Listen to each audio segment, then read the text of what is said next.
शशि जी, मैं आपको को होस्ट बना रहा हूँ। जिनका भी वीडियो ऑफ है उन सबको रिमूव करते जाइएगा।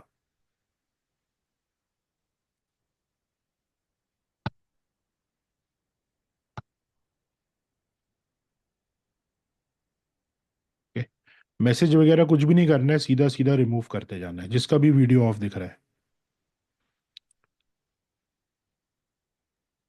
सर मैं ट्राई करती हूँ, अगर मुझसे नहीं होगा तो मैं बताऊंगी सर आपको। हाँ, करिए। अभी एक बार ट्राई करके देखिए। यहाँ पे 3 लोग हैं जिनका भी वीडियो ऑफ है। एक को रिमूव करिए।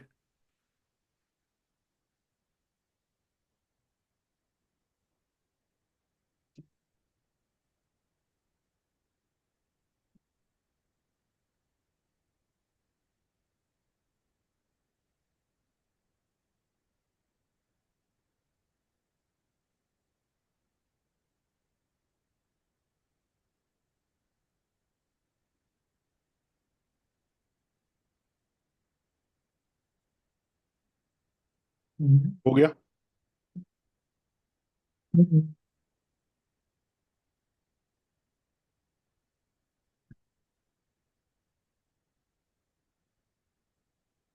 कर पा रहे हो आप?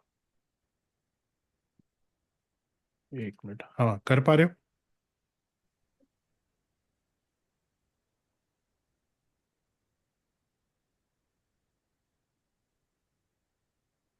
उसमें सर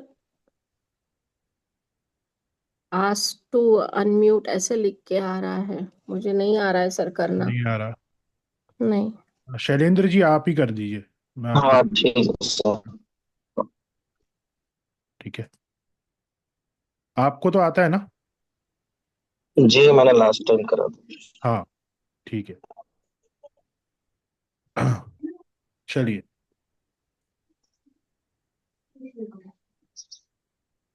लास्ट।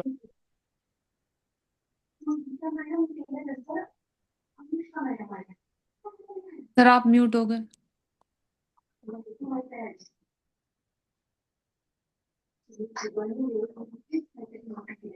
ओके, मेरी आवाज आ रही है अभी सभी को?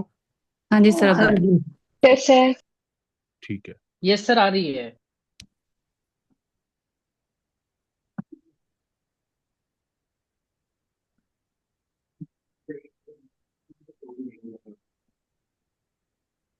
तो लास्ट क्लास में हमने प्रथम श्लोक कवर करा था। एंड उसके बाद फिर हमने एक तत्व लेवल पे मेडिटेशन करा था। उसके बाद आपको कुछ चीजें फॉलो करने के लिए बताई गई थी। तो कितने लोगों ने उन नियमों को अभी फॉलो करा है? Yes, करिए। तो नियम बेसिक थे हमारे कि सात्विक खाना, थोड़ा कम खाना। आज हम थोड़े से नियम बढ़ाएंगे।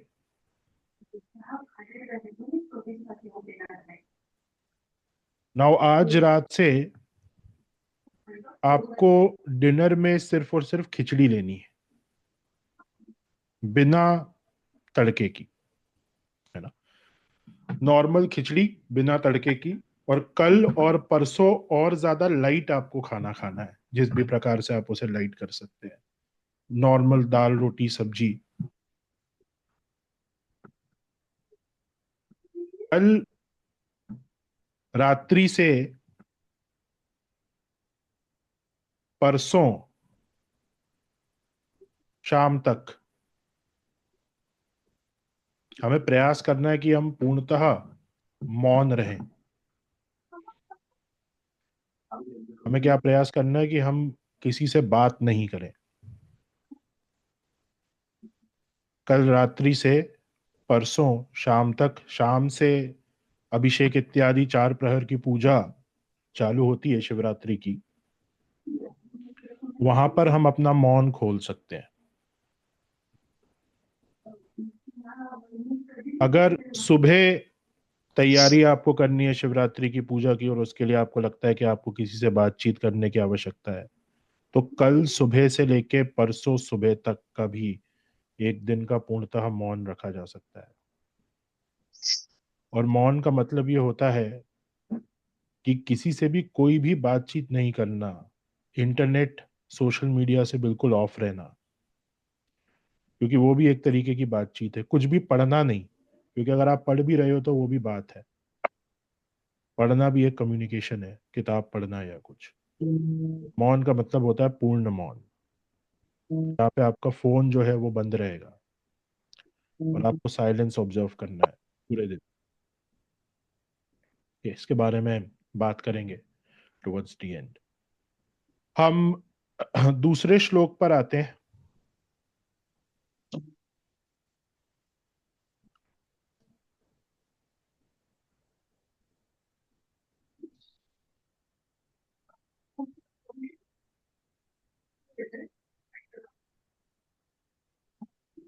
इससे पहले एक बार प्रथम श्लोक का उच्चारण हम करेंगे।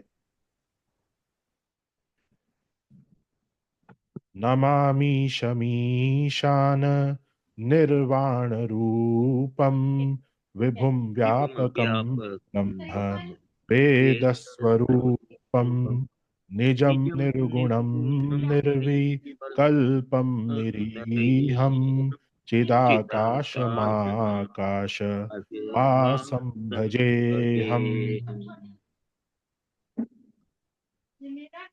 निराकारमोङ्कार मूलं तुरीयं निराज्ञानमीशं गिरीशं करा। करालं म्यूट रखिए बाकी सब, म्यूट म्यूट म्यूट करके उच्चारण करिए। गुनागार संसार पारम निराकारमोङ्कार मूलं तुरीयं गिराज्ञानगोतीत मीशं गिरीशं करालं महाकाल कालं कृपालं गुणागार संसार पारम नतोहम। इस श्लोक में जो क्रिया है वो क्रिया है न तो हम। प्रथम श्लोक में जो क्रिया थी वो थी भजे हम और नमामि। यहां पे जो क्रिया है वो है न तो हम। न तो हम का अर्थ क्या होता है? न तो हम का मतलब किसी के सामने पूर्णतः नतमस्तक हो जाना। सो नमामि में जो सरेंडर की एक भावना हमने डिस्कस करी थी, उसी से मिलता जुलता अर्थ नतोहम का भी है। पूर्णतः समर्पण, पूर्णतः सरेंडर। सिमिलर जो मीनिंग नमामि का है वही सेम मीनिंग नतोहम का भी है। तो पहले श्लोक में हमने ये देखा कि किसको सरेंडर हम कर रहे हैं,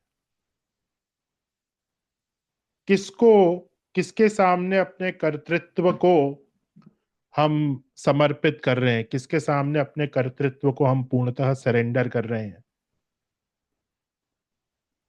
और फिर इसका जो आंसर है, जो क्वेश्चन मार्क लगा हुआ है नमामि के आगे, किसको कर रहे हैं उसको समझने का हमने बाकी श्लोक के सारे शब्दों से हमने प्रयास करा कि हम किसके सामने अपने कर्तृत्व को सरेंडर कर रहे हैं।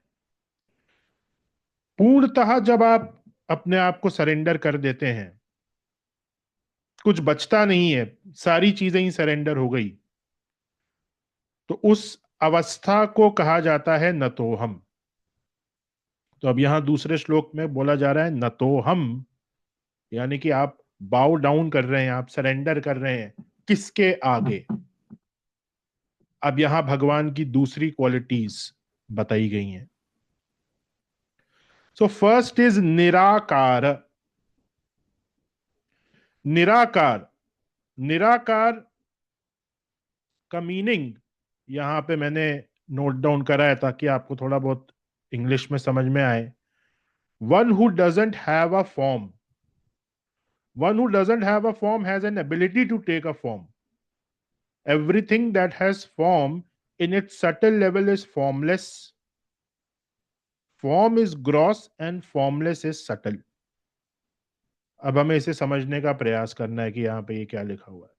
सो निराकार का क्या मीनिंग होता है, निराकार और साकार। तो ये एक ऐसी डिबेट है जो हर संप्रदाय में विद्यमान है कि भगवान निराकार है या भगवान साकार है। कुछ संप्रदायों का ऐसा मानना है कि भगवान पूर्णतः निराकार है, कुछ संप्रदायों का ऐसा मानना है कि भगवान साकार है, पूर्णतः साकार। निराकार है या साकार है। और मेरी नजर में जो भी लोग इस प्रकार से कहते हैं कि भगवान सिर्फ निराकार है या भगवान सिर्फ साकार है, उन्होंने शास्त्रों को पूर्णतः अध्ययन नहीं करा। क्योंकि अगर आपने शास्त्रों का पूर्णतः अध्ययन करा है तो आप ये स्टेटमेंट नहीं दे सकते कि भगवान सिर्फ निराकार है या भगवान सिर्फ साकार है। ऐसा ऐसा संभव ही नहीं। दोनों है, भगवान निराकार भी है, भगवान साकार भी है। क्यों? क्योंकि हर साकार वस्तु अपने सटल फॉर्म में निराकार ही है। अगर आप देखें तो आप किसी भी चीज को अगर उसके सटल फॉर्म में कन्वर्ट कर दोगे तो जितना ज्यादा सटल आप जाते जाओगे एक ऐसी अवस्था आएगी कि वो जो साकार फॉर्म है, वो जो साकार आपको एक फॉर्म दिख रहा है, वो निराकार हो जाएगा। और निराकार जो है वो ही साकार के फॉर्म में आकर कोई एक वस्तु बनता है। जैसे ये माउस है, ये माउस किस प्रकार से बना, तो सटल लेवल पे जो निराकार एनर्जी है वो ग्रॉस होती गई और एक फॉर्म ले लिया माउस का। इसको अगर हम इसके सटल लेवल पे लेते चले जाएंगे तो निराकार हो जाएगा। सो कोई भी वस्तु आप देख लीजिए, वो अपने सटल फॉर्म पे निराकार है और अपने ग्रॉस फॉर्म पे साकार है।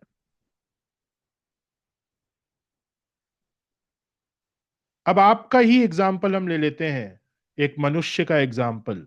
मनुष्य का जो शरीर है वो साकार है, आपका एक साकार शरीर है, आपका एक साकार फॉर्म है। आपको देख सकते हैं, आपसे बातचीत कर सकते हैं, सारी चीजें आपसे कर सकते हैं क्योंकि आप साकार रूप में हो। लेकिन आपकी आत्मा और आपका मन दिखाई नहीं देता। और मन किस प्रकार से, अगर आप अभी आंखें बंद करके ये सोचो कि मैं कनाडा में हूं, तो आपका मन कनाडा में चला जाएगा, शरीर यही है। तो मन मन क्या है? मन निराकार है। शरीर क्या है? शरीर साकार है। आत्मा क्या है? आत्मा निराकार है। तो हम जिस प्रकार से बने हैं, हमारा जो सोर्स ऑफ क्रिएशन है वो भगवान से आ रहा है। तो भगवान में भी यही एट्रीब्यूट्स हैं। भगवान निराकार है और वो ही निराकार एक साकार फॉर्म लेकर अलग अलग रूपों में मैनिफेस्ट होता है, अलग अलग रूपों में। जैसे आप अभी देखेंगे एनवायरनमेंट के अंदर इलेक्ट्रिकल तरंगे हैं, पूरे एनवायरनमेंट के अंदर इलेक्ट्रिकल तरंगे हैं, निराकार है। पर वो इलेक्ट्रिकल तरंगे घर की लाइट कब बनती हैं, आपको बिजली कैसे प्राप्त होगी? जब आप एक बल्ब लगाओगे। बल्ब क्या है? साकार।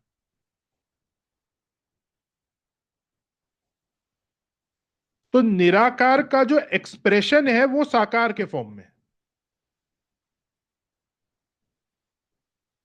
कोई भी निराकार एनर्जी अगर अपने आप को एक्सप्रेस करेगी तो वो एक साकार फॉर्म में आकर ही अपने आप को एक्सप्रेस करेगी। ट्रू नेचर जो है, मूलतः जो स्वरूप है वो निराकार है, वो आपका भी निराकार है। लेकिन आप अपने आप को एक्सप्रेस जब आप करोगे, जब आप अपने कर्मों का फल पाओगे या आप कोई कर्म करोगे, तो उसके लिए आपको एक साकार फॉर्म लेना पड़ेगा। तो ये कहना कि भगवान सिर्फ साकार है, गलत। भगवान सिर्फ निराकार है, वो भी गलत।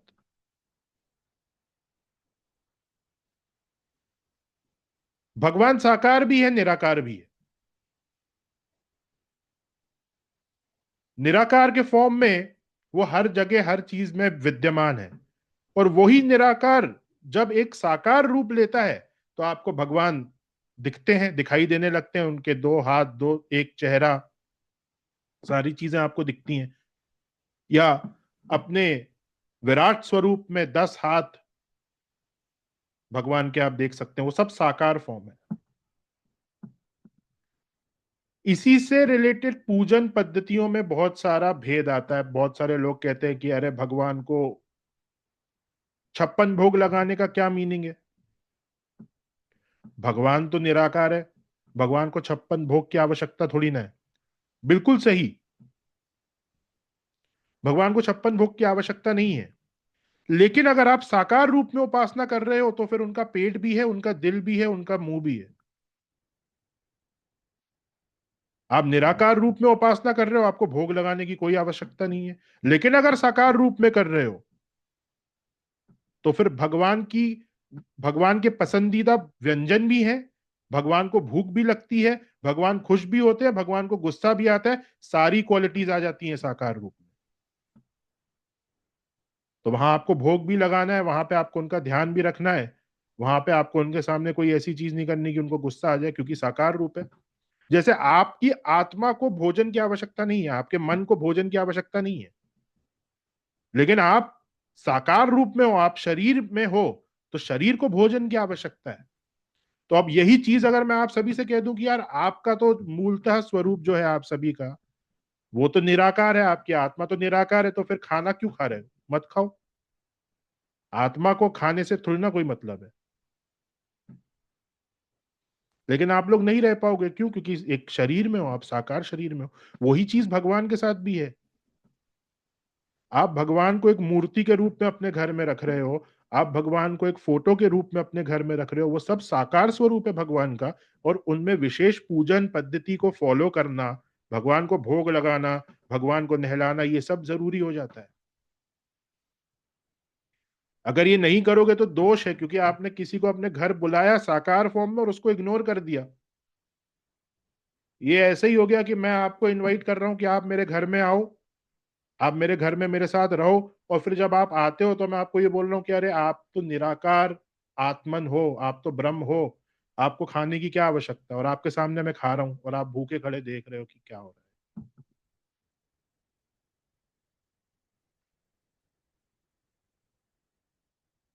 तो ये डिस्टिंक्शन हमारे माइंड में बिल्कुल क्लियर होना चाहिए। हम जिस फॉर्म में भगवान की उपासना कर रहे हैं वो साकार फॉर्म है, और उस साकार फॉर्म में भगवान की सारी आवश्यकता है।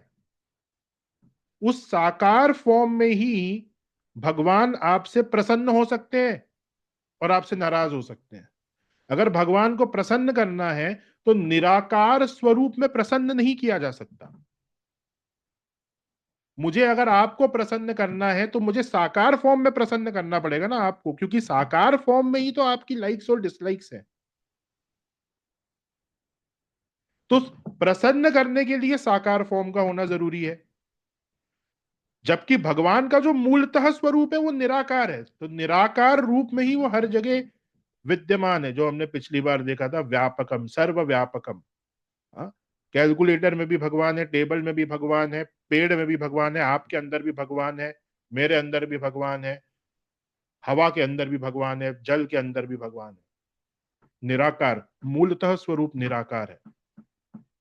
और वही मूलतः निराकार स्वरूप आपके बेनिफिट के लिए, ताकि आप रिलेट कर पाओ भगवान से, आप भक्ति कर पाओ, अलग अलग साकार फॉर्म लेता है,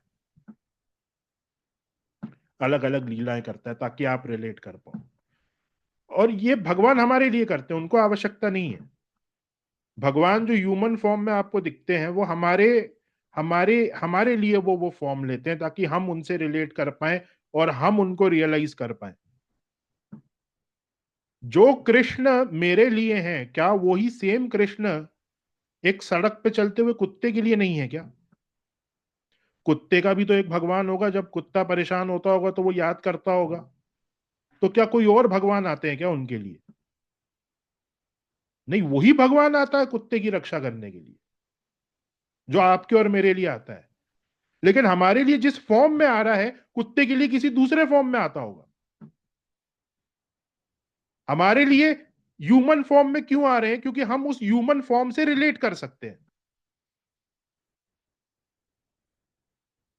क्योंकि हम मनुष्य हैं। ऐसे ही हाथी के लिए किसी और फॉर्म में आते होंगे, ईश्वर तो वही है। तो हम अगर किसी एक पर्टिकुलर फॉर्म से रिलेट कर पा रहे हैं जो कि साकार है, तो उस पर्टिकुलर फॉर्म की जो जरूरतें हैं, जिससे हम उनसे कनेक्ट कर सकते हैं, जिनसे हम भक्ति कर सकते हैं, उस उन जरूरतों को, उन आवश्यकताओं को हमको पूरा करना होता है। इसीलिए पूरी विशेष पूजन पद्धति बनाई हुई कि भगवान का पूजन किस प्रकार से किया जाता है, उनको किस प्रकार से प्रसन्न किया जाता है। तो ये कंफ्यूजन कभी नहीं रहना चाहिए माइंड में कि भगवान का स्वरूप क्या है, साकार है या निराकार है। ये कंफ्यूजन आज आपका क्लियर हो जाना चाहिए। तो आपके माइंड में ये चीज पूरी तरीके से बैठ जानी चाहिए कि मूलतः जो स्वरूप है ईश्वर का, वो निराकार है। इसीलिए वो हर जगह एक समान व्यापक है। परंतु वो ही निराकार अलग अलग साकार फॉर्म लेता है ताकि हम उनसे कनेक्ट कर पाए।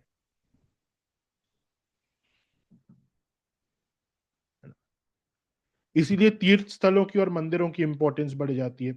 लोग कहते हैं कि भगवान अगर हर जगह पर है तो फिर हम मंदिर क्यों जाएं? सिंपल सा लॉजिक है, हवा जो है वो हर जगह है, लेकिन आपकी गाड़ी पंचर होती है तो आप पंचर वाले के पास जाते हो ना, वो वही हवा उसमें डालता है टायर में। आप क्यों नहीं हवा ऐसे ऐसे करके अपने टायर में डाल लेते?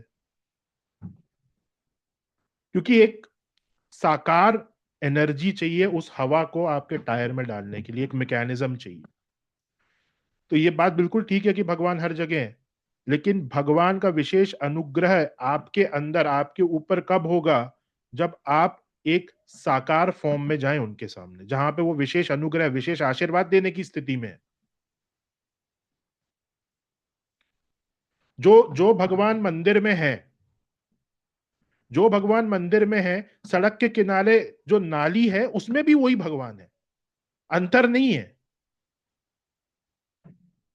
नाली में भगवान नहीं है क्या? अगर नाली में भगवान नहीं है मतलब नाली भगवान से अलग है, नाली किसी और तत्व से बनी है, और यह संभव नहीं है क्योंकि हर चीज भगवान से बनी है। लेकिन मंदिर में क्या है? मंदिर में भगवान एक मंत्रात्मक फॉर्म में बैठे हुए हैं, एक अनुग्रह, एक कृपा करने के फॉर्म में बैठे हुए हैं, एक कनेक्शन बनाने के फॉर्म में बैठे हुए हैं, एक प्योरिटी के फॉर्म में बैठे हुए हैं। तो वहां पे आपको कृपा मिल सकती है, वहां पे आपको अनुग्रह मिल सकता है, वहां पे आपको कनेक्शन प्राप्त हो सकता है, वहां पे आपकी बात वो सुनेंगे, उस फॉर्म में है वो। अब जैसे ये कैलकुलेटर का मैंने एग्जांपल दिया था, इस कैलकुलेटर में भी भगवान है, लेकिन ये इसमें भगवान है, लेकिन ये अनुग्रह देने के या कनेक्शन बनाने के फॉर्म में नहीं है। ये सुनेंगे नहीं, या बहुत मेहनत के बाद सुनेंगे, बहुत सिद्धि करनी पड़ेगी इस कैलकुलेटर के ऊपर, तो भगवान सुनना चालू करेंगे यहां से। वहां पे ऑलरेडी वो है, उस फॉर्म में है जिस फॉर्म में वो सुन सकते हैं, साकार फॉर्म है।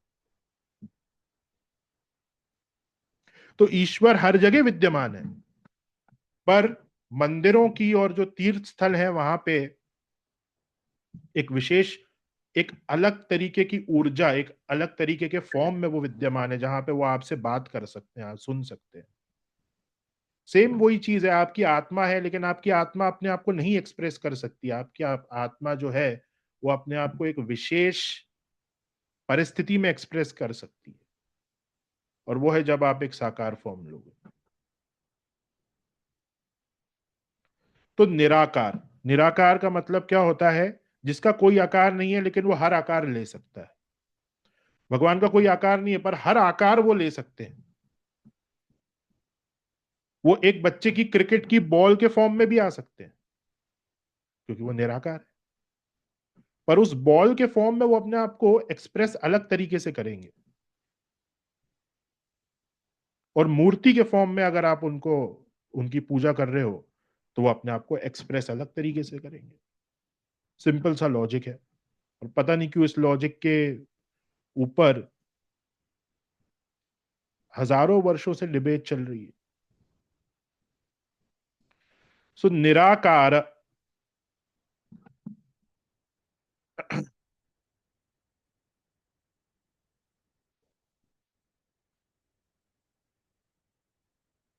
निराकार निर्वाण, ये शायद पिछले श्लोक से यहाँ पे, चलिए निर्वाण हम डिस्कस कर चुके हैं, ये पिछले श्लोक का है। निराकार ओंकार मूलम तुरीयम, यहाँ पे संधि हो गई है तो वो मोंकार है, उच्चारण भी निराकार मोंकार करेंगे मां के साथ, पर वास्तविक जो यहाँ पे शब्द है दैट इज ओमकारम मूलम, निराकार ओंकार मूलम।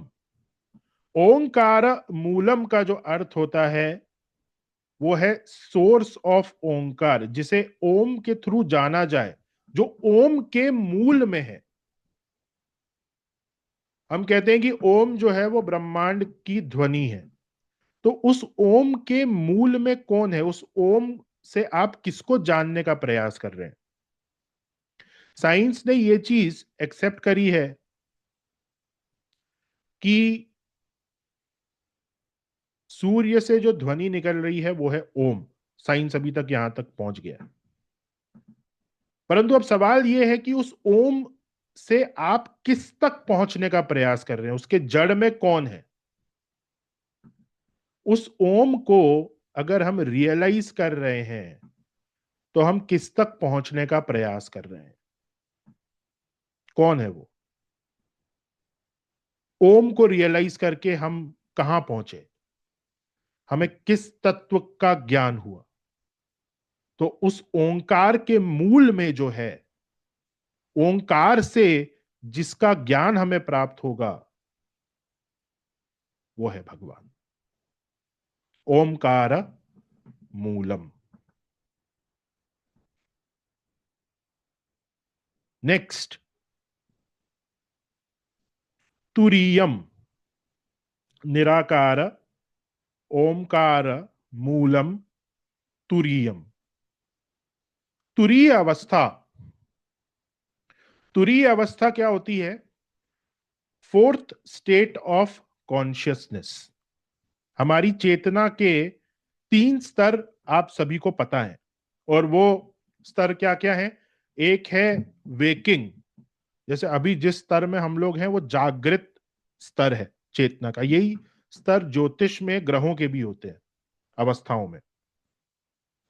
तो जागृत अवस्था, अभी जिस अवस्था में आप सभी बैठे हुए हैं, हालांकि कुछ लोग अभी भी सो रहे होंगे बीच में क्लास के, वो स्वप्न अवस्था में चले गए होंगे। तो ज्यादातर लोग जो हैं अभी वो जागृत अवस्था में है। जागृत अवस्था के बाद कौन सी अवस्था आती है, स्वप्न अवस्था, जहां पे आप जागृत नहीं हो परंतु आप एक ड्रीमिंग स्टेट में हो, आपको सपने आ रहे हैं, उसे कहा जाता है स्वप्न अवस्था। देन स्वप्न अवस्था के बाद एक अवस्था है जहां पे आप डीप स्लीप में होते हो। तो एक है जागृत अवस्था, कॉन्शियस हो आप, एक में आप सपने देख रहे हो ड्रीमिंग, और एक स्टेट में आप हो डीप स्लीप में। उस डीप स्लीप वाली स्टेट में कोई सपना भी नहीं आता है। इन तीनों स्टेट्स के बारे में हमें पता है, लेकिन इसके अलावा भी एक स्टेट होती है जिसे कहा जाता है तुरीय अवस्था, जहां पे जागृत, स्वप्न और सुषुप्ति ये तीनों साथ में विद्यमान होती हैं। उस अवस्था को कहा जाता है तुरीय अवस्था। वो जो तुरीय अवस्था है, जो जागृत, स्वप्न और सुषुप्ति से परे है, यानी कि waking, dreaming and deep sleep से भी परे जो एक अवस्था है, वो तुरीय अवस्था भगवान का ही स्वरूप है। उस तुरीय अवस्था से हम भगवान को प्राप्त कर सकते हैं। वो जो तुरीय अवस्था है वो ईश्वर का ही एक स्वरूप है। तो नॉर्मली सारे लोग जो हैं वो 3 ही स्टेट्स में अपनी पूरी जिंदगी बिता देते हैं, वो तुरीय तक कभी पहुंच नहीं पाते। पर तुरीय तक पहुंचने के लिए सबसे पहले तो आपको ये एक्सेप्ट करना पड़ेगा कि तुरीय है, और तुरीय एक्सेप्ट करने के लिए तुरीय के बारे में जानना होगा। तो यहां पर भगवान के विषय में बताया गया है कि भगवान जो है वो कहाँ है? तुरीय, तुरीय अवस्था। निराकारम ओंकार मूलम तुरीयम, तुरीयम।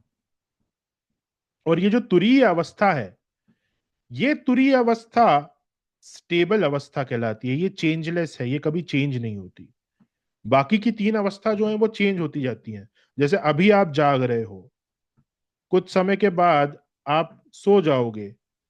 उस स्लीप में कुछ समय के लिए आपको ड्रीम्स आएंगे, उसके बाद कुछ समय ऐसा होगा जहां आप डीप स्लीप में हो, और फिर वापस से आप सुबह उठ जाओगे। तो क्या हो रहा है? वेकिंग, ड्रीमिंग और स्लीपिंग, ये जो 3 अवस्थाएं ये बार बार चेंज होती जा रही हैं, चेंज होती जा रही हैं। पर जो तुरीय अवस्था है वो चेंज नहीं होती, वो कांस्टेंट है, वो बदलती नहीं है। और जो चीज बदलती नहीं है वही ईश्वर का स्वरूप हो सकता है, क्योंकि ईश्वर जो है वो भी चेंज नहीं होता, वो कांस्टेंट है, स्टेबल। गिरा ज्ञान, गिरा ज्ञान गोतीत मीशम, गिरा ज्ञान गोतीत मीशम। यहां पे गिरा, ज्ञान, गोतीत, ईशम, ये 4 शब्दों से एक पूरा शब्द यहां पे बना है। सो गिरा का अर्थ होता है स्पीच, ज्ञान का अर्थ होता है नॉलेज, गोतीत यानी कि सेंसेस, इंद्रियां, सेंसेस। गो, गो का अर्थ होता है सेंसेस, है ना। गोपी, गोपाल का जो गहरा मीनिंग है वो हमारे सेंसेस से रिलेटेड है गोपाल शब्द में। और ईशम का मतलब ईश्वर। तो देखिए, कई लोग सवाल करते हैं कि भगवान है तो दिखाओ, आप प्रूफ करो कि भगवान है, लॉजिकली आप प्रूफ करो भगवान है। हालांकि इसके बहुत सारे लॉजिक्स हैं, लेकिन ये क्वेश्चन अपने आप में ही गलत क्वेश्चन है। यानी कि आपने भगवान के स्वरूप को नहीं जाना। क्यों नहीं जाना? क्योंकि भगवान गिरा यानी कि स्पीच से परे हैं, ज्ञान, नॉलेज से भी परे परे हैं, गो यानी कि सेंसेस से भी परे हैं। यानी कि ना तो उनको स्पीच से जाना जा सकता है, ना तो उनको नॉलेज से जाना जा सकता है, ना तो उनको सेंसेस से जाना जा सकता है। जो 5 हमारी इंद्रियां हैं उनसे हम नहीं जान सकते, उन सबसे परे हैं। तो अब कैसे डिस्क्राइब करें? भाई, जिस वस्तु को ना स्पीच से बताया जा सकता है, ना नॉलेज से बताया जा सकता है, ना सेंसेस से समझा जा सकता है, उसको कैसे डिस्क्राइब करें? उसको डिस्क्राइब करना पॉसिबल नहीं है। लेकिन भगवान दर्शन देते हैं, ये हम सब ने देखा है, बहुत सारे भक्तों को दर्शन दिया हुआ है। तो वो दर्शन कैसे दिया गया? क्योंकि भगवान हमारे सेंसेस से परे हैं, हमारी नॉलेज से परे हैं, हमारी स्पीच, हमारी वाणी, हमारे शब्दों से भी परे हैं। तो वो फिजिकल फॉर्म में आके दर्शन कैसे दिया उन्होंने? तो दर्शन भगवान हमेशा अनुग्रह से देते हैं, कृपा से देते हैं। वो आपके किसी कर्म के कारण आपको दर्शन दे रहे हैं, ऐसा संभव नहीं है। भगवान दर्शन तब देते हैं जब उनकी कृपा आपके ऊपर हो जाए। आप कितना ही कर्म कर लो, आप कितना ही ज्ञान प्राप्त कर लो, उस कर्म और ज्ञान की वजह से आपको दर्शन मिल जाए, यह संभव नहीं। उस कर्म और ज्ञान की वजह से जो कृपा आपके ऊपर होगी, वो कृपा अकारण कृपा, कंपैशन, उस कंपैशन की वजह से भगवान सामने आ जाए। जब आप नमस्कार करते हैं ना, वो नमस्कार नहीं जो हम ऐसे ही नमस्कार करते हैं, सब चीजें करने के बाद जब आप सरेंडर कर देते हो कि अब मुझसे नहीं होगा, तब भगवान की कृपा आती है। पहले सारी चीजें करनी जरूरी है। पहले आपको खूब पूजा करनी पड़ेगी ईश्वर की, खूब जप करना पड़ेगा। इससे होगा क्या, ये जो पूजा है, ये जो जप है, ये सारे ऑब्स्टिकल्स हैं। हमारी जो पूजा है वो हमारे लिए एक ऑब्स्टिकल है वास्तविकता में, और वो ऑब्स्टिकल तब तक क्लियर नहीं होगा जब तक उसको अच्छे से किया ना जाए, परफेक्टली किया ना जाए। आपका जो मूल स्वरूप है, वो मूल स्वरूप आपको डायरेक्टली आपकी बात भगवान से हो जानी चाहिए, अगर आप अपने उस मूल स्वरूप में है तो। परंतु हम में से कोई भी उस मूल स्वरूप में है नहीं। उस मूल स्वरूप में पहुंचने के लिए कुछ बॉर्डर्स हैं जो हमको क्रॉस करनी होती है, और जैसे जैसे हम उन बॉर्डर्स को क्रॉस करते हैं, हम अपने मूल स्वरूप के करीब पहुंचते हैं। तो पहली जो बॉर्डर है वो है पूजा। हमें अभी भगवान से अगर बात करनी है तो हमें भगवान की पूजा करनी पड़ेगी, और उस पूजा के दौरान हमारी भगवान से वार्तालाप हो सकती है। तो कल्प की जो कभी हम कक्षाएं कर रहे हैं, कल्प में हम क्या कर रहे हैं? कल्प में हम पूजा करना नहीं सीख रहे हैं। कल्प वाले जो स्टूडेंट्स हैं, आप ये मत सोचो कि आपको पूजा करना मैं सिखा रहा हूं। हम उस ऑब्स्टेकल को क्लियर करने के प्रोसेस में हैं। हम अगर परफेक्टली पूजा कर लेंगे तो वो पूजा वाला ऑब्स्टेकल हमारा क्लियर हो जाएगा। फिर उसके बाद एक ऑब्स्टेकल आता है जिसे कहा जाता है जप। इसलिए आप देखेंगे कि जो बहुत उच्च श्रेणी के साधु हैं, जब उनकी जप की माला टूट जाती है वो बहुत खुश होते हैं। क्यों? क्योंकि जप की माला अगर टूट गई कड़ी साधना करने के बाद, तो ये इंडिकेशन है कि आपका वो ऑब्स्टेकल क्लियर हो गया। अब आपको जप की आवश्यकता नहीं। अब आप सिर्फ भगवान का नाम उच्चारण कर लेंगे और आपका कनेक्शन हो जाएगा, और आप सारी चीजें मानसिक तौर पे उनको ऑफर कर सकते हैं। पर एक अवस्था आती है कि वो भी छूट जाता है, और सिर्फ भगवान के बारे में सोच लेने से वो सामने आ जाता है। तो ये पूजा जप, ये जो चीजें हैं, ये ऑब्स्टेकल्स हैं, और इन ऑब्स्टेकल्स को खत्म कैसे किया जाता है? उस पद्धति को अच्छी तरीके से फॉलो करके। तो हमने कल्प में प्रॉपरली पूजा करना सीख लिया, और हमने कुछ साल अच्छे से पूजा करी, तो वो ऑब्स्टेकल क्लियर हो जाएगा, और इसी को कहा जाता है सिद्धि। पूजा का ऑब्स्टेकल क्लियर हो गया तो आपको अब पूजा की आवश्यकता नहीं है, वो सिद्धि आपके पास आ गई है। उसके बाद आपको सिर्फ जप करना है। अच्छा, जप का भी ऑब्स्टेकल आपका क्लियर हो गया तो वो सिद्धि भी आपको प्राप्त हो गई। फिर आपको सिर्फ भगवान के नाम का उच्चारण करना है। अच्छा, वो भी आपका हो गया तो आपको वो सिद्धि भी प्राप्त हो गई। अब आपको सिर्फ ध्यान करना है भगवान साहब। तो स्पेशली जो कल्प वाले स्टूडेंट्स हैं उनके लिए मैं कह रहा हूं, आप पूजन पद्धति को पूजा के नाम से मत समझो। आपकी अप्रोच ये होनी चाहिए कि ये एक बाधा है भगवान तक पहुंचने के लिए, और इस बाधा को प्रॉपरली करके इसको हमको क्लियर करना है, ताकि वो सिद्धि हमें प्राप्त हो जाए और हम नेक्स्ट स्टेज पे जा पाए।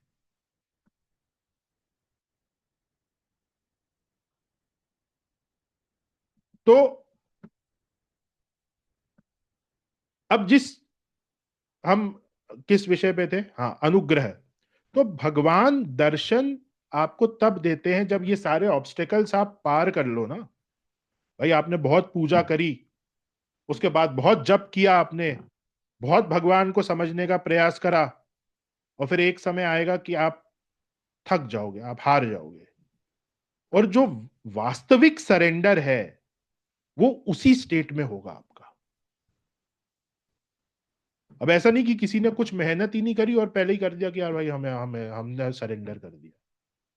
वो सरेंडर आप कर रहे हो शॉर्टकट फॉर्म में, ताकि आपको पूजा ना करनी पड़े, आपको जप ना करना पड़े। तो आपको समझ में आ गया कि सरेंडर कर दो, तो नहीं, वो सरेंडर दिल से होना चाहिए। और थक हार के जो सरेंडर होता है कि बहुत प्रयास कर लिया लेकिन ईश्वर सामने नहीं आ रहे, सारी पूजाएं कर ली, सारा जप कर लिया, सारा सत्संग कर लिया, लेकिन नहीं आ रहे साहब, अब कुछ बचा नहीं है करने की, थक गए हैं, हार गए हैं, तब जो सरेंडर आपका होता है, उस सरेंडर के बाद ईश्वर आपके साथ, और वो भगवान की कृपा है सिर्फ, क्योंकि आपके कर्म के कारण नहीं हुआ, आपके कर्म कारण तो आप थक गए, हार गए, तो भगवान ने आपको जो दर्शन दिए वो क्यों दिए? अनुग्रह के कारण, ग्रेस के कारण।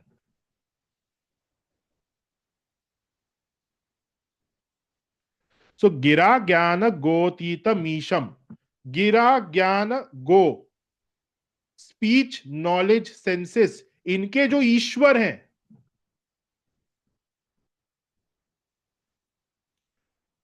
इनके जो ईश्वर हैं, उनके सामने हम न तो हम।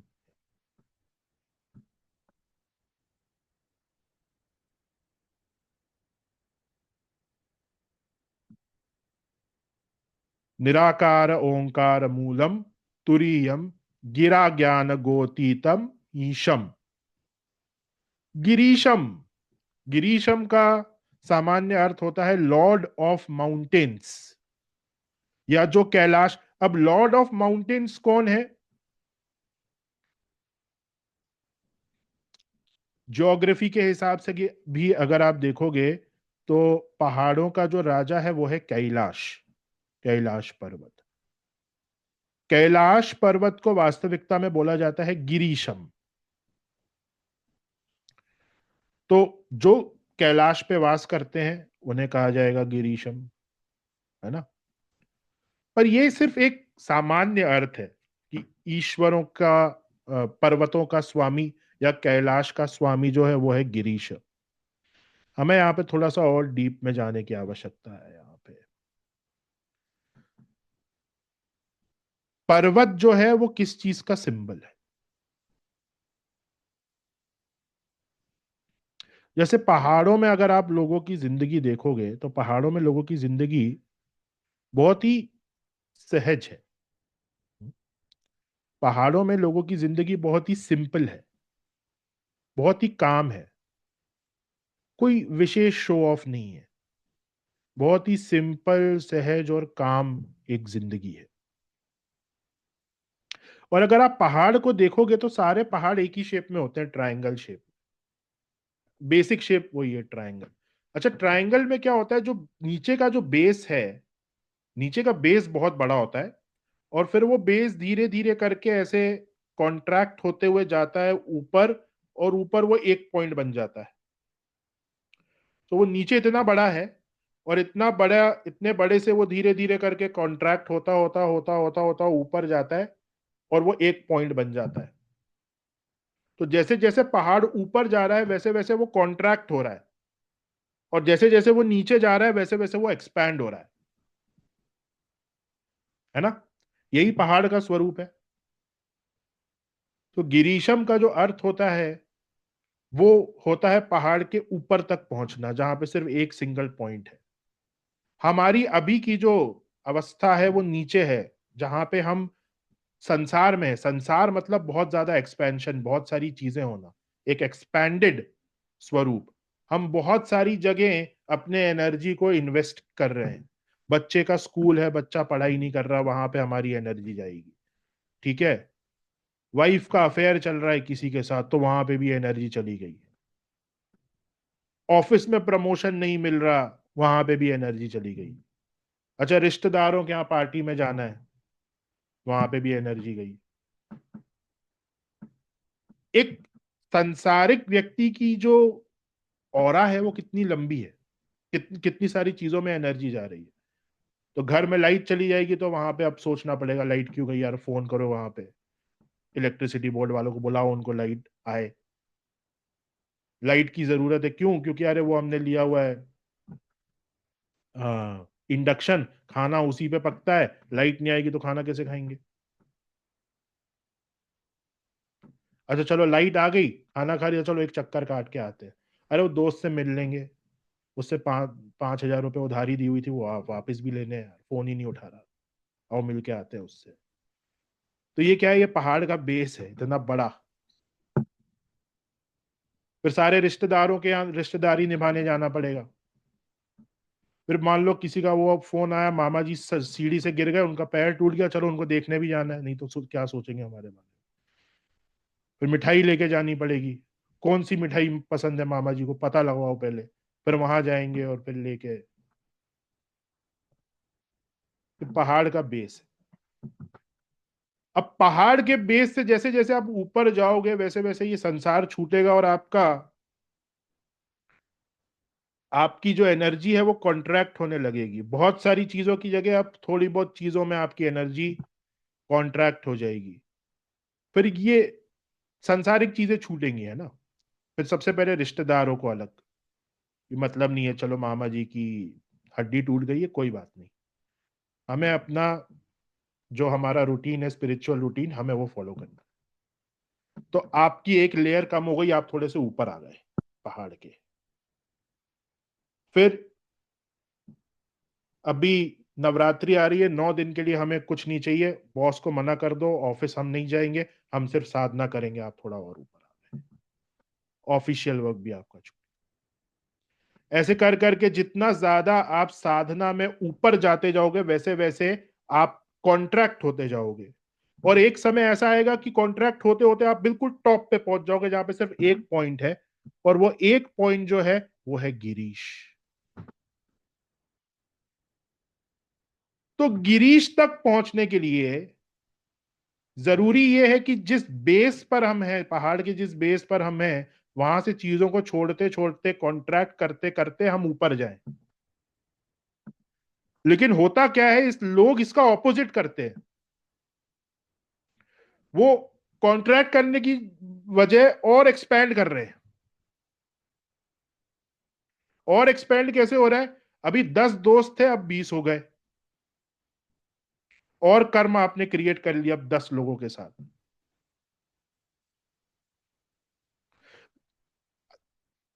जो बहुत ही ज्यादा उच्च श्रेणी के साधु होते हैं वो संन्यास क्यों ले लेते हैं, क्योंकि अगर शादी करेंगे तो ये और कॉन्ट्रैक्ट हो, ये और एक्सपैंड हो जाएगा ना। भाई अभी तक तो हमारे रिलेटिव थे, अब तो वाइफ के रिलेटिव भी हमारे रिलेटिव हो गए, अब उनका भी देखना पड़ेगा सब, और कर्म कार्मिक सर्कल आपका एक्सपैंड हो गया, तो ऊपर जाने की जगह नीचे आ रहा है।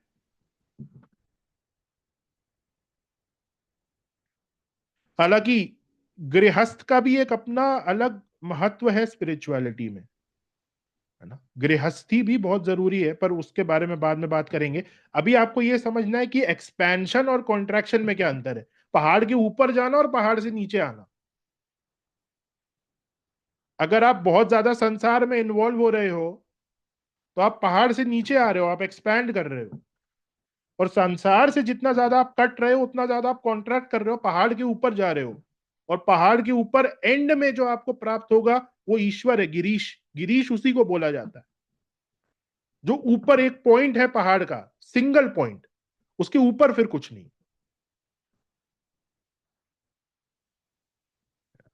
इसका अर्थ होता है, ये गिरीशम का वास्तविक अर्थ है। गिरीशम जो अचल है, माउंटेन क्या है, अचल। अभी हमने ऊपर तुरीयम में डिस्कस करा था कि वो अवस्था जो चेंजलेस है, जो जो अचल अवस्था है। और अगेन वहां पे माउंटेन को भी अगर आप देखोगे तो माउंटेन अचल है। जो भी चीज अचल है वो मूलतः वास्तविक ईश्वर का स्वरूप माना जाता है। नेक्स्ट, करालम। करालम का मतलब होता है कि जो बहुत ही भयंकर स्वरूप ले लेता है कभी कभार। तो भगवान कभी कभार इतना भयंकर स्वरूप ले लेते हैं कि आप उनकी तरफ देख भी नहीं सकते जब वो क्रोधित होते हैं। उस स्वरूप को बोला जाता है करालम।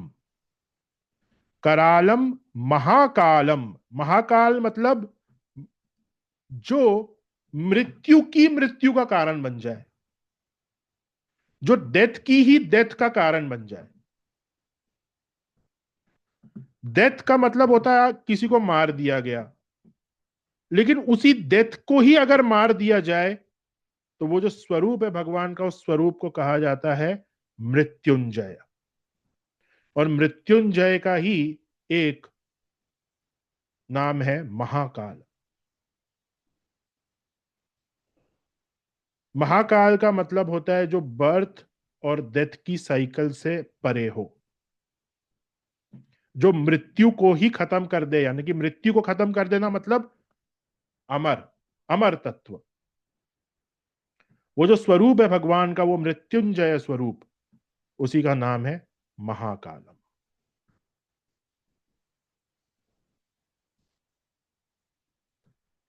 कृपालम, करालम, महाकालम, कृपालम। अब देखिए करालम में जहां पे ये बताया गया कि भगवान बहुत बार एक बहुत ही टेरिबल सा, बहुत ही क्रूर सा स्वरूप ले लेते हैं, वहीं उसके ऑपोजिट भगवान का एक नाम है आशुतोष। आशुतोष मतलब सबसे ज्यादा कंपैशनेट, सबसे ज्यादा कृपालु अगर कोई है तो वो भी वही भगवान है जो करालम है। भगवान के कंपैशन का वर्णन करना संभव नहीं है, क्योंकि वो इतने ज्यादा कंपैशनेट हैं कि वो शब्दों में बयान नहीं किया जा सकता। हम डेली बेसिस पर ऐसे बहुत सारे कर्म करते हैं जिसकी वजह से हमें बहुत सारे नरकों में जाना पड़ सकता है, लेकिन उनमें से बहुत सारे कर्म भगवान ऐसे ही माफ कर देते, ऐसे ही माफ कर दिया। समुद्र मंथन में भगवान ने स्वयं पूरा का पूरा हलाहल विष पान कर लिया ताकि संसार बच जाए। ये भगवान की करुणा है, भगवान की कृपा है। पूरे संसार को बचाना था इसलिए स्वयं विष पान कर लिया।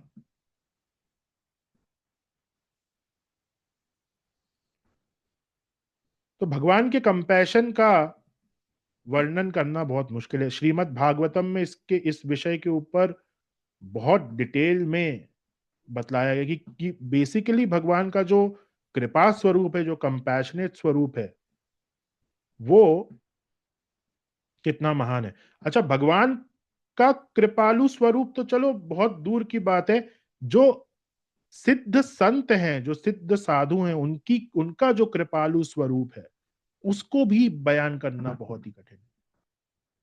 ऐसा कहा जाता है कि एक मां के अंदर जितनी करुणा होती है, एक सिद्ध संत के अंदर उसी से करोड़ गुना ज्यादा करुणा होती है सभी के लिए। तो मां की करुणा से करोड़ों गुना ज्यादा करुणा एक साधु संत के अंदर होती है। तब आप सोचो कि भगवान के अंदर कितनी करुणा है। जब साधु संत के अंदर, अपनी मां के बारे में सोचो, वो आपके साथ जितनी कंपैशनेट है, उससे करोड़ गुना ज्यादा कंपैशनेट एक साधु है, तो भगवान कितने कंपैशनेट। कृपालम,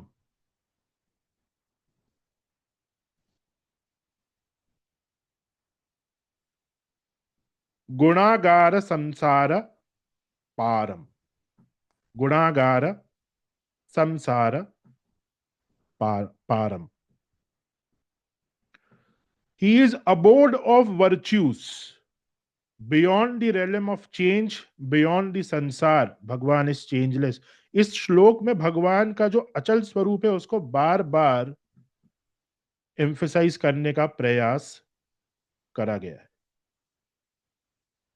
जितने भी वर्च्यूज हैं, जितना भी शुभत्व है, जितनी भी प्रॉस्पेरिटी है किसी भी फॉर्म में, उन सब प्रॉस्पेरिटीज, उन सब वर्च्यूज में भगवान ही विद्यमान है। तो आपके पास अगर प्रॉस्पेरिटी आ रही है, आपके पास अगर संपत्ति आ रही है, तो वो संपत्ति अपने आप में कुछ नहीं है, वो संपत्ति भगवान का ही एक स्वरूप है जो आपके पास आ रही है।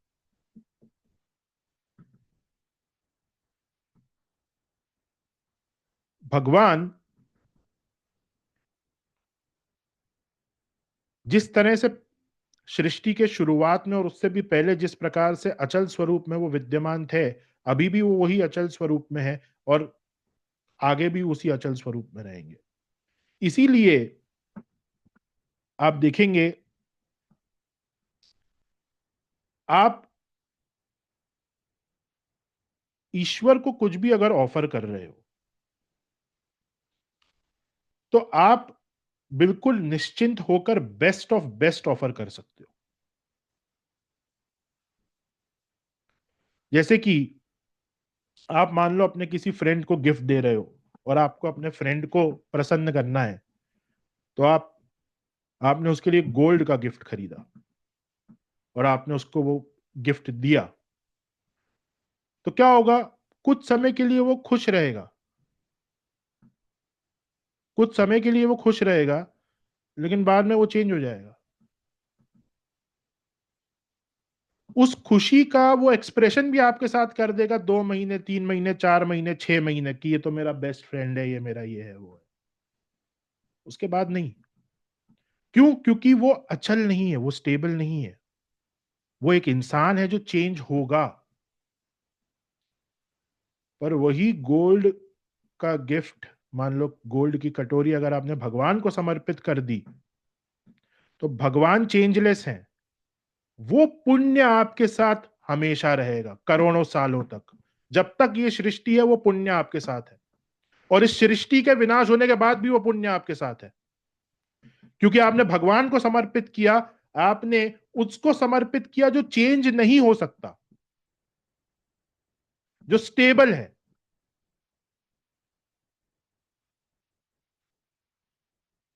एक फूल अगर आपने भगवान को समर्पित कर दिया, उसका पुण्य वो पुण्य आपके अंदर आ गया, वो पुण्य आपको छोड़ के कभी नहीं जाएगा, क्योंकि आपने किसको समर्पित किया है?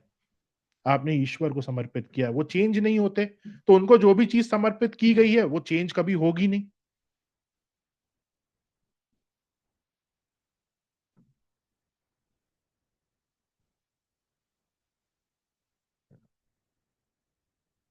एक बहुत महंगी सोने की चेन लेकर भगवान श्री कृष्ण को आपने दे दी, और एक सोने की चेन लेकर वाइफ को दे दी। दोनों में अंतर क्या है? वाइफ 6 महीने के बाद चेंज हो जाएगी, वो दूसरी डिमांड करेगी। तो पहले वाले सोने की चेन का जो टाइम पीरियड था आपको सुख मिलने का उस गिफ्ट से, वो 6 महीने का था। और भगवान कृष्ण को जो आपने दी है ना, वो आपको उस चेन के बदले में जो सुख है, जो आनंद की प्राप्ति है, वो कल्पों तक आपके साथ रहेंगे।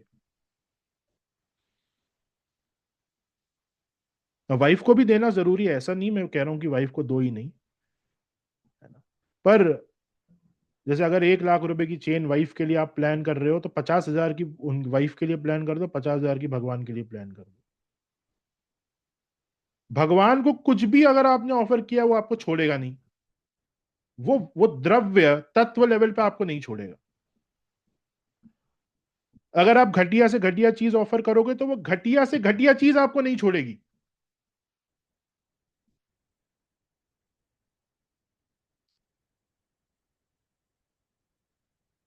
आपने एक बहुत ही खराब क्वालिटी का लड्डू भगवान को ऑफर किया,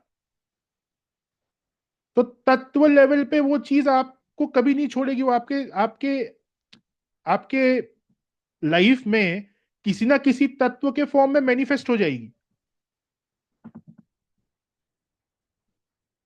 हो सकता है आपको खाने में जो वस्तु प्रदान हो रही है, आप जो खा रहे हो, वो आपकी बॉडी के लिए ठीक ना हो। क्यों?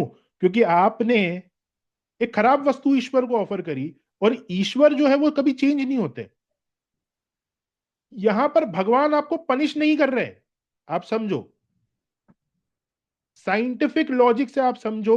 अगर मैं किसी ऐसी वस्तु को कोई चीज प्रदान करूंगा जो कभी चेंज नहीं हो रही, तो रेसिप्रोकेशन में मेरे को वही चीज प्राप्त होती जाएगी, होती रहेगी, होती रहेगी, होती रहेगी।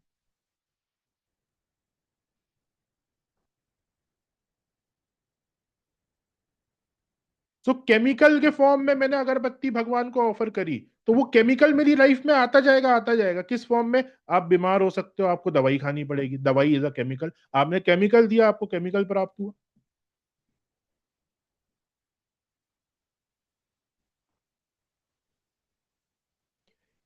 अर्च विग्रह में जो सूत्र बताए गए हैं पूजन के लिए, उसमें यह चीज प्रधान है कि आपकी क्षमता के अनुसार जो भी बेस्ट हो सकता है वो ईश्वर को ऑफर किया जाता है, क्योंकि वो चीज रिटर्न में प्राप्त होती है, क्योंकि ईश्वर चेंज नहीं होते।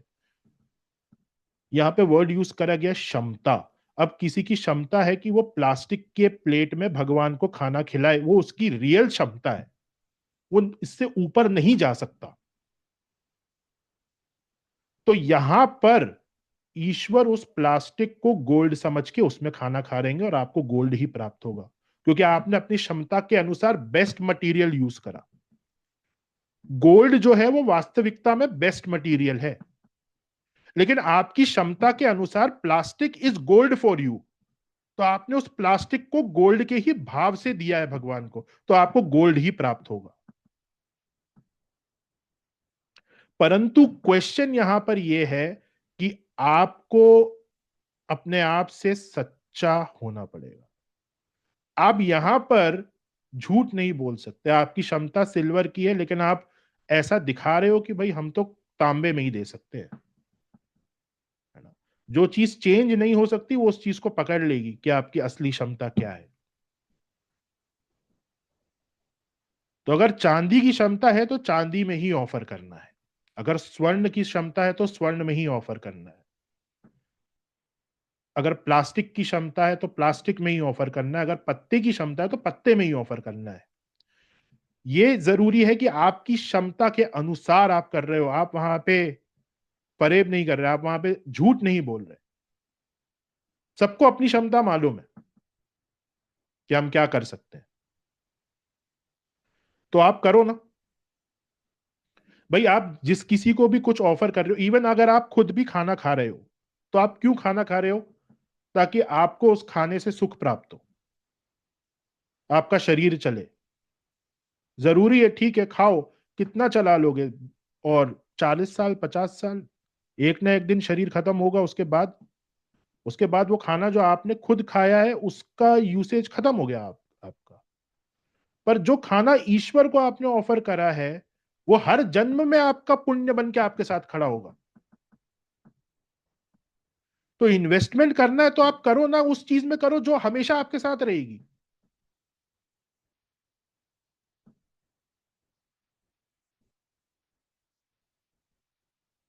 अगर हम खुद खाना खा रहे हैं अपने शरीर को चलाने के लिए, जो हमें कुछ साल तक सुख दे सकता है, तो उस खाने से पहले क्या हम ईश्वर को भोग नहीं लगा सकते, जो करोड़ों कल्पों तक वो पुण्य हमारे साथ बना रहेगा? लोग नहीं लगाते, अज्ञानवश नहीं लगाते, लोगों को नॉलेज नहीं है। सीधी सी बात, उनकी गलती नहीं है इसमें।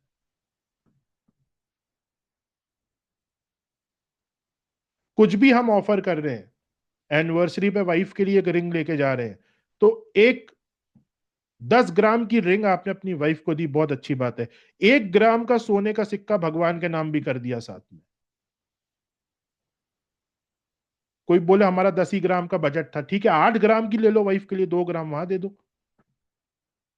भाई इन्वेस्टमेंट करना है ना आपको, तो आपने वो जो 2 ग्राम भगवान के लिए इन्वेस्ट करा है ना, वो पुण्य आपका साथ कभी नहीं छोड़ेगा।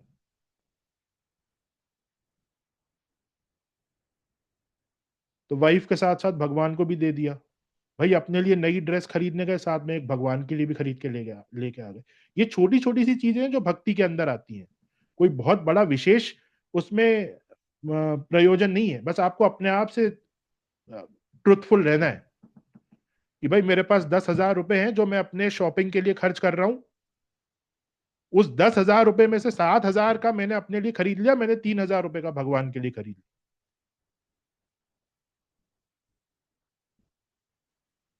जो भी आपकी क्षमता से बेस्ट ऑफ बेस्ट हो पाए, वो यूटेंसिल्स भगवान के लिए हमने खरीदे, बेस्ट ऑफ बेस्ट।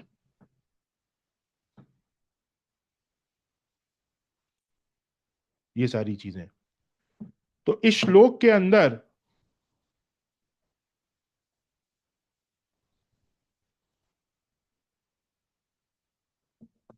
ये सारे एट्रीब्यूट्स बताए गए हैं। एक बार इस श्लोक का उच्चारण हम कर लेते हैं। निराकार ओंकार मूलम तुरीयम गिराज्ञानगोतीत मीशं गिरीशं करालं महाकाल कालं कृपालं गुणागार संसार पारम नतोहम।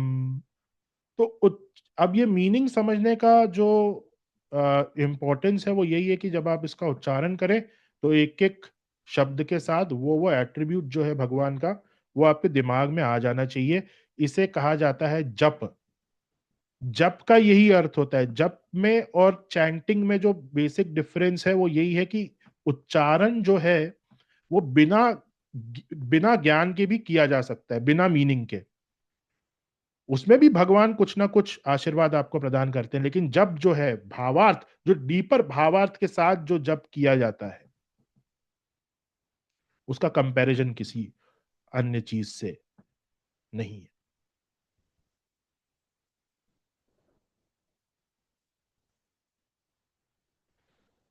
ओके, एक दो क्वेश्चंस अगर किसी के हैं तो वो हैंड रेस कर सकते हैं, उसके बाद फिर हम नेक्स्ट पार्ट सेशन का चालू करेंगे। मयूर जी। सर मुझे एक ये क्वेश्चन था कि जैसे बहुत सारे मैंने देखे हैं मंदिरों में, सबने बोला कि खराब क्वालिटी का लड्डू, बहुत सारे लड्डू में ना शुगर से बना हुए भी लड्डू मतलब प्रसाद में दिए जाते हैं, तो वो सही नहीं है ना चीज, गुड़ के होने चाहिए ना वो। हाँ, आप मत दो शुगर में। Sugar is like non veg. Sugar, चीनी, चीनी जो होती है उसमें जो व्हाइट कलर आता है वो जानवरों की हड्डी को रब करते हैं तो वो व्हाइट होती है चीनी, जो व्हाइट शुगर है।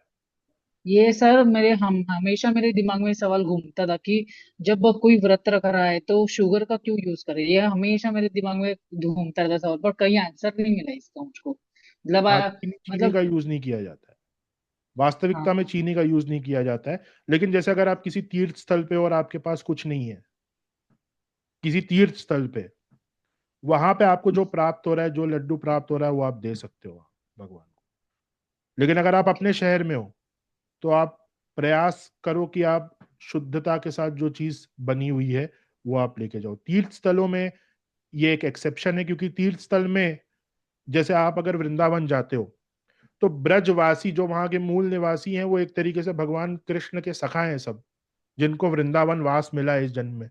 वो कोई चीज अगर वहां पे बनाकर बेच रहे हैं, भगवान उसे स्वीकार कर लेते हैं। हर तीर्थ स्थल में ये चीज है।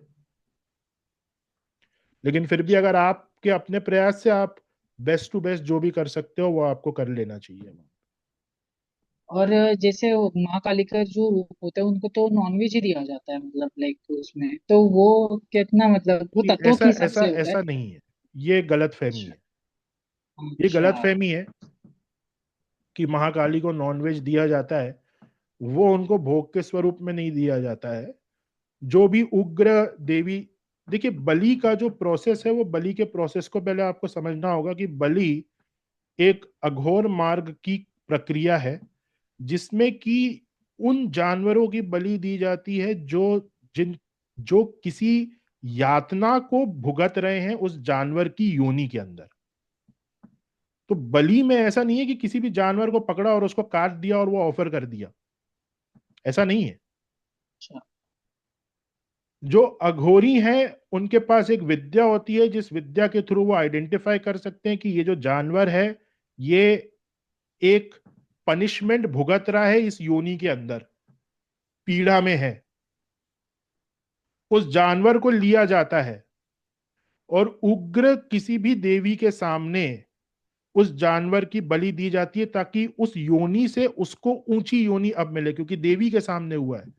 तो अब देवी के सामने अगर उस जानवर की जान गई है तो उस जानवर की जो आत्मा है वो अब उस पनिशमेंट से मुक्त होकर किसी दूसरी उच्च योनि में उसका जन्म होगा। अच्छा। है ना? तो ये बलि का प्रोसेस है।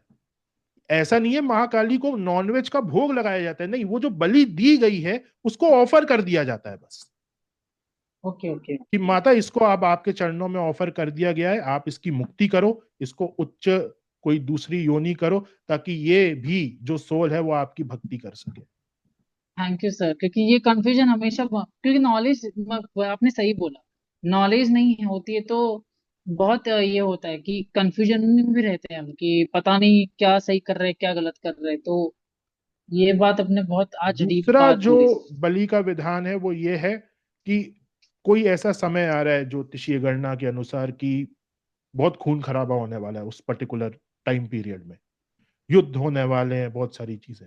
अब वो जो समय है वो समय भगवान ने क्रिएट किया जिसमें खून खराबा होने वाला है।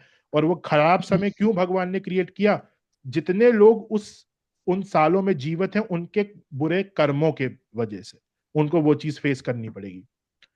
तो एक विधान ये बना कि भगवान से माफी मांगी जाए और उस समय एक बलि दे दी जाए सामने सामने कि देखो आपने खून खराबा लिखा है इस समय में, ये एक जानवर की हम बलि दे रहे हैं, इसको आप एक्सेप्ट कर लो, बाकी सबको क्षमा कर दो, बाकी सबके बुरे कर्म क्षमा कर दो, ये खून खराबा हमने कर दिया। अच्छा। तो वहां पे एक बलि, इसलिए हर राजा जो था वो युद्ध के पहले बलि दिया करता था। क्यों? भगवान से माफी मांगने के लिए कि आपने इतने सारे लोगों का जो खून खराबा इस समय में लिखा हुआ है, सबके परिवार हैं, सबका वो है, हालांकि हमारे बुरे कर्मों के कारण ही हमें ये सब करना पड़ रहा है, लेकिन आप क्षमा करो। और इस समय में जो खून खराबा लिखा हुआ है वो उस एक जानवर को हम कर रहे हैं, इसे आप लेकर बाकी सबको बख्श दो।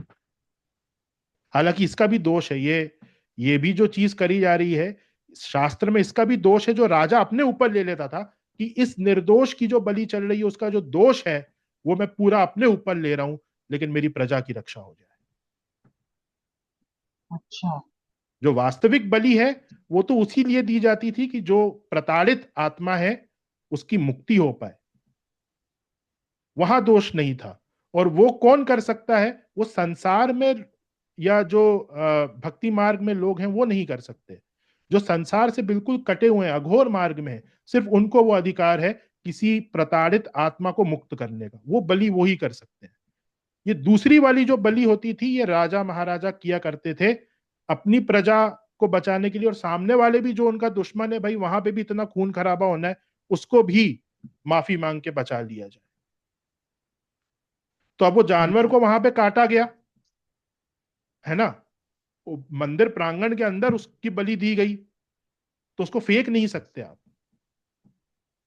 उसको फेंक नहीं सकते ऐसे कि बाहर फेंक दिया नदी, नहीं। उस जानवर का जो शरीर है वो वहीं ऑफर कर दिया जाता था और फिर उसको रिस्पेक्टफुली उसका जो अंतिम क्रिया है वो करी जाती थी। Okay sir. और जैसे फोटो भी रखते हैं हम भगवान की, तो फोटो को भी ऐसे मूर्ति के साकार हाँ रूप में वैसे ही बिल्कुल, हम उनको बिल्कुल। ट्रीट करें। जी जी। Thank you sir, thank you, बहुत अच्छी बात बोले, thank you sir. Vaishali ji. Thank you sir, आपने बहुत ही अच्छा नॉलेज दिया। Hello sir. जी जी जी। Hello sir. हाँ जी, हाँ जी, बोलिए। बहुत ही अच्छा नॉलेज दिया। और जो फूल होते हैं ना, जो खराब फूल होते हैं, तो माँ हरदम बोलती है कि अच्छे फूल निकाल के रखिए। तो भगवान के लिए अच्छी अच्छी चीजें कैसे निकालनी होती है वो माँ ने बहुत अच्छे से सिखाया। मतलब आपने जो इतना डीपली नॉलेज दिया ना, उससे तो आंखें ही खुल गई। बहुत ही अच्छा लगा। वो भगवान के एक क्वेश्चन है, भगवान के यहाँ पे जो फूल होते हैं वो रिपीट रिपीट आते हैं, नारियल रिपीट आता है, तो उसका कुछ लगता है क्या कुछ कारण? नहीं, वो ऐसा नहीं है। वो वैसे कोशिश तो हमेशा यही करनी चाहिए कि आप जो भी ऑफर कर रहे हो वो फ्रेश हो, बट वहां पे मंदिर समिति के द्वारा जो बाहर वेंडर्स हैं उनके साथ वो एक डील हो जाती है कि भाई इतने सारे लोग आ रहे हैं, वो इतने सारे नारियल ऑफर कर रहे हैं, हम ये कहाँ रखेंगे, वो सब वेस्ट होगा, फेंक दिए जाएंगे। तो वो आप वापस ले लो, उससे क्या है वो मनी भी सर्कुलेट होता रहता है और चीजें वेस्ट नहीं होती है ना। अच्छा। तो वो एक उनका इकोनॉमिकल अरेंजमेंट होता है कि उनको भी, जो वेंडर्स हैं उनको भी पैसे मिल जाए और मंदिर के लिए भी सारी चीजें व्यवस्थित रहे, है ना। तो वो अच्छा। आप ले सकते हो, उसमें कोई प्रॉब्लम नहीं है, क्योंकि वहां पे भाव इंपॉर्टेंट है ना, आप किस भाव, आपने तो नए भाव से ही दिया। बाकी प्रैक्टिकली जो वहां पे इकोनॉमिक एक अरेंजमेंट करा गया वो उनका इंटरनल मैटर है, उसमें आपको दिमाग लगाने की आवश्यकता नहीं है। अच्छा। अच्छा, thank you ma'am, thank you. जी, विपिन जी। ये अपना भोग में अर्पित करें, मिश्री अपना। नहीं, देखिए मिश्री इत्यादि जो भी व्हाइट शुगर से बना हुआ है ना, मैं अवॉइड करता हूँ, क्योंकि वो व्हाइट शुगर का सोर्स जो है वो नॉनवेज ही माना जाता है। अच्छा, जैसे धागे से करके अपना, धागे वाली होती है वो, क्रिस्टल फॉर्मेशन वाली। हाँ वो ठीक है, वो शुद्ध है। हाँ, वो शुद्ध मानी जाएगी। जैसे पंचामृत में भी हम चीनी का प्रयोग नहीं करते, हम गुड़ की जो शक्कर होती है उसी से पंचामृत का निर्माण करते हैं। तो कान्हा जी को तो भोग मिश्री का लगता है कान्हा जी। सोनिया जी। जय श्री कृष्ण सर। जी जय सर श्री। मेरा एक क्वेश्चन है, जैसे हम लोग बाहर रहते हैं तो मंदिर तो उतना नहीं अवेलेबल हो पाता, तो घर में ही हमने भगवान जी स्थापित कर रखे हैं। तो अब जैसे जो भी हम भगवान को भोग लगाते हैं, जो भी अर्पण करते हैं, ठीक है, तो अब वो भोग लगाया हुआ तो हम खुद ही फैमिली में प्रसाद रूपेण ग्रहण कर लेते हैं, ठीक है। लेकिन अब जैसे कुछ वस्तुएं होती हैं, जैसे कि फूल हो गए या फिर कोई भी ऐसे दूसरी चीज, मान लीजिए कुछ भी, जैसे चुनरी हो गई, छत्र हो गया, या फिर कुछ भी हम भगवान को ऑफर कर रहे हैं, वो चीजें ऑफर करके हमको कहाँ पर कैसे देखिए उन जैसे चीजों का आप नैवेद्य इत्यादि ग्रहण करते हैं, वैसे भगवान को जो भी चीज ऑफर करी जाती है उसको पहले स्वयं ग्रहण करा जाता है, उसको इम्पोर्टेंस देने के लिए। तो फूल माला जो भगवान को पहनाई जाती है, भगवान से जब उसे उतारा जाता है तो खुद पहन ली जाती है, कि उनका जो निर्माल्य है वो हम धारण कर रहे हैं। उसको ओके स्वयं पहनने के बाद फिर उसको विसर्जित कर दिया जाता है कहीं पे भी, जहाँ पे भी आपको करना हो। ओके। और आई मीन जो भी दूसरी चीजें हैं उनको हम विसर्जित कर दें, बेसिकली पहले ये। खुद के यूज में एक बार लाना होता है, जैसे फूल ऑफर करें आपने तो फूल को लेकर उसको स्मेल किया जाता है, फिर उसको हाँ। विसर्जित कर दिया जाता और सर एक और चीज, जो भी प्रसाद रूपेण होता है वो हम डिस्ट्रीब्यूट करें, जैसे यहाँ पे वैसे तो होमलेस पीपल नहीं होते, लेकिन जैसे स्कूल होते हैं तो छोटे बच्चों को, तो वो सब चीजें हम कर सकते हैं, राइट। उससे ये नहीं है कि जो भी है। हमारा आपके प्रसाद। परिवार में अगर सबने ग्रहण कर लिया, उसके बाद जो भी बच रहा है आप डिस्ट्रीब्यूट कर सकते अच्छा, ग्रहण करने के बाद। हैं। ओके। भगवान को कुछ समझ। भी ऑफर किया गया है तो वो पहले स्वयं आपको ग्रहण करना अनिवार्य है, अदरवाइज हाँ उस जी। चीज का निरादर कहा गया है शास्त्रों के अंदर। अगर आपने भगवान को फूल माला ऑफर करी और फिर उतार के आपने ऐसी फेंक दी, तो वो निरादर हो गया उस ऑफरिंग का। तो पहले फूल माला खुद पहनी जाती है, उससे उस चीज का आदर होता है कि आपका जो निर्माल्य है वो हमने अपने शरीर पे धारण करा, फिर आप उसको विसर्जित कर सकते हो। भगवान के अर्च विग्रह को अगर कोई चीज स्पर्श कर रही है तो उसके अंदर ईश्वर तत्व आ जाता है, वो ईश्वर तत्व को आप फेंक नहीं सकते। तो पहले उस ईश्वर तत्व को खुद ग्रहण करा जाता है, फिर आप उसको, आपने ग्रहण कर लिया, आपके शरीर से वो टच कर गई, तो अब वो ईश्वर तत्व आपके अंदर आ गया। अब वो जो माला है वो विसर्जन के केपेबल बन गई है, अब उसको विसर्जित कर सकते हैं, डायरेक्टली उनसे लेकर फेंका नहीं जाता। समझ गए। और सर एक और क्वेश्चन है, जैसे हम टेम्पल जाते हैं, मंदिर जाते हैं, तो वहां पर भोग होता है, सेम लाइक इंडिया में भी होता है, इस्कॉन टेम्पल में वो खिचड़ी प्रसाद वगैरह सर्व करते हैं सभी डिवोटीज को। तो जनरली ऐसा बोला जाता है, मतलब मेरे पापा भी यही मानते हैं कि मंदिर में प्रसाद नहीं खाना चाहिए, क्योंकि कोई और उस चीज को स्पॉन्सर कर रहा है, वो पुण्य कमा रहे हैं, और आपने जो भी पूजा भक्ति करी है वो प्रसाद ग्रहण करके या खा के आप अपने एक तरह से कर्म जो है वो छिन कर रहे हो, अच्छे कर्म। तो इस पर आप क्या कहना चाहेंगे? ये इस चीज में गलत है, बहुत कंफ्यूज। ऐसा कहना गलत है। जो सेवा कर रहा है उसका जो पुण्य है वो अलग है, और आपको भगवान का खाया हुआ, भगवान को अर्पित किया हुआ प्रसाद आपको प्राप्त हो रहा है, आपका पुण्य अलग है। वो प्रसाद आपको अगर प्राप्त हो रहा है तो वो भी अपने आप में एक पुण्य है जो आप ग्रहण कर रहे हो। उसी प्रसाद को, उसी उसी अन्न को ईश्वर ने ग्रहण करा है और वही अन्न आपको प्राप्त हो रहा है। तो सब सब क्यों नहीं उस मंदिर में जाके उस प्रसाद को ग्रहण कर पाते, क्योंकि उनका वो पुण्य नहीं है जो पुण्य आपका है, कि आपको वो प्रसाद प्राप्त हो रहा है। वो अन्न जो स्वयं ईश्वर ने जिसपे भोग लगाया हुआ है, वो अन्न प्राप्त होना अपने आप में एक बहुत बड़ा पुण्य है। जो सेवा कर रहा है वो तो एक बहुत ही अलग विषय है, उसका तो खैर पुण्य है ही है, पर जो ग्रहण कर रहे हैं, जो प्रसाद ग्रहण कर रहे हैं, वो भी एक पुण्य। और इसमें आप जैसा सोच रहे हो उसका उल्टा है। अगर आप किसी भी मंदिर में जाकर प्रसाद ग्रहण नहीं करते हो तो वो देवता नाराज हो जाते हैं। आप हनुमान ओके मंदिर गए और वहां पे आपने प्रसाद नहीं लिया तो हनुमान जी आपसे नाराज हो जाएंगे। ये अनादर कहलाता है। तो मंदिर में जाकर प्रसाद ग्रहण करना चाहिए, आई शास्त्रों में गॉट ये इट। बताया गया है। Okay sir, thank you for the clarity. चलिए अब हम सेकेंड सेशन के लिए 5 मिनट का ब्रेक लेंगे। 5 मिनट के बाद अगेन आपको वॉशरूम यूज करना है, पानी पीना है, जो भी आप करना चाहते हैं सब 5 मिनट के बाद आ जाएंगे और नॉर्थ फेस करके सभी बैठेंगे। अभी 10:32 हो रहा है यहाँ पे, 10:32। 10:37 पे हम चालू करेंगे।